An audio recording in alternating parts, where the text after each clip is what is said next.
Let's bring in Utah Senator Mike Lee. Senator, thank you so much for joining us on The Bottom Line. Really do appreciate it. You have a novel approach. It's based on the Constitution with the letters of marque and reprisal. Explain to us how you think the Constitution enables people to actually help solve this problem for America. The Constitution in Article 1, Section 8, Clause 10 gives Congress the power to issue letters of marque and reprisal. Those are basically hall passes, if you will, issued by Congress that allows the person bearing it to engage in acts of piracy on the high seas with the understanding that any loot they're able to bring back, loot that not contraband, can be liquidated, sold, it could then result in a windfall, in a prize award of up to half the value of what they bring back into the United States. Look, these were used for centuries by sovereign nations, and they could be used again, particularly whereas here we've got these organizations operating inside of our southern neighbor country, Mexico, and wreaking havoc not only on that country, but also on the United States. Privateers, as they're called. Private actors could go in and try to deprive them of some of their assets. Things like gold, cash, whatever else they might use as a transfer of value in a substitution of cash. Any equipment that might be valuable, if they can bring it back into the United States, if they make it back, they can keep half of the proceeds from that. That's an approach that we ought to consider. It's an old approach, but for us it would be new because it hasn't happened in a long time. So just to follow up on this, Senator, somebody like an Eric Prince and Blackwater could go after the Sinaloa cartel, seize those assets and bring it back to the United States, and they get to keep half the loot? Yes, that is exactly right. Wow. They could go in there, they could do that, and Eric Prince and Blackwater, and there are many others out there that could do these things. This is an approach that would allow us to avoid putting any U.S. boots on the ground. The U.S. government doesn't have any liability with it. They just do this with the understanding that if they can make it back into the United States safely, then they get to keep half the proceeds. Senator, moving on to this.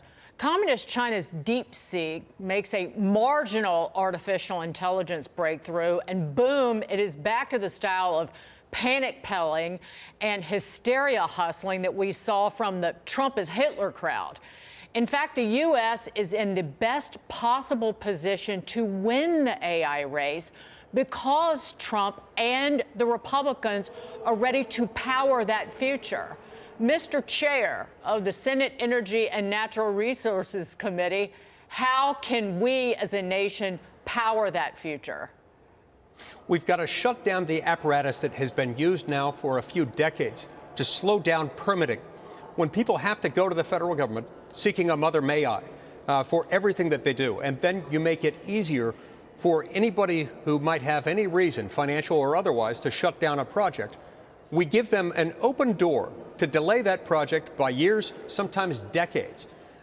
We've got to fix the permitting process. We've got to reform NEPA, a law passed in the early 1970s.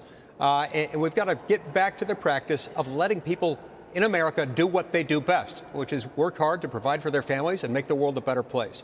In recent years, this has benefited a handful of litigators, lawyers primarily, to the detriment of literally everyone else. And as you point out, we have no way of winning, much or even competing healthily in the AI war if we can't first make sure that we have enough electric power generating capacity.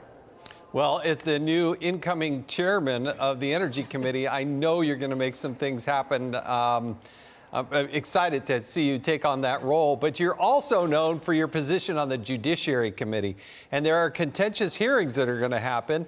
Kash Patel, you know him, I know him. He is highly qualified. He is tenacious in what he does.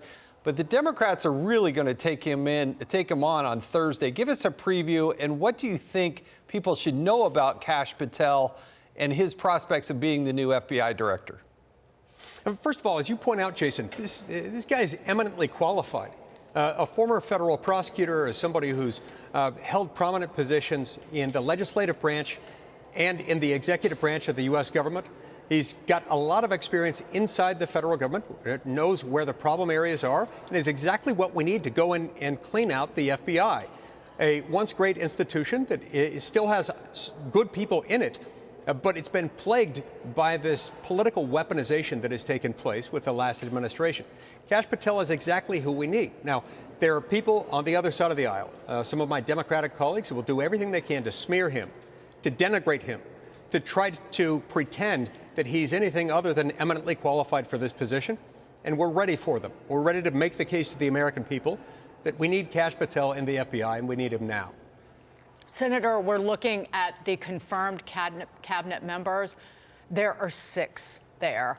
And with the OMB, the Office of Management and Budget memo that was put out, which is just a pause in federal grants, loans, and other financial assistance programs, there has been a top-notch Democrat freakout led by Senator Chuck Schumer.